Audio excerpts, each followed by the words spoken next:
भारतीय जनता पार्टीच्या नेत्या पंकजा मुंडे व राष्ट्रवादी काँग्रेस पक्षाचे नेते धनंजय मुंडे यांची महाराष्ट्र राज्य मंत्रिमंडळात कॅबिनेट मंत्रीपदी निवड झाल्याबद्दल रविवारी संध्याकाळी पैठण शहरातील छत्रपती शिवाजी महाराज चौकात समस्त वंजारी समाज पैठणच्या वतीने फटाके फोडून एकच जल्लोष करण्यात आला।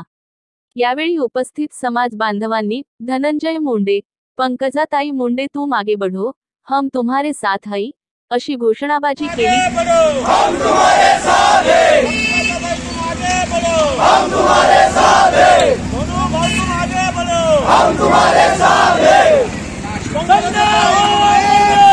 विजय हो धनंजय मुंडे साहेबांचा, विजय हो। तसेच यावेळी फटाक्यांची प्रचंड आतिषबाजी करण्यात आली।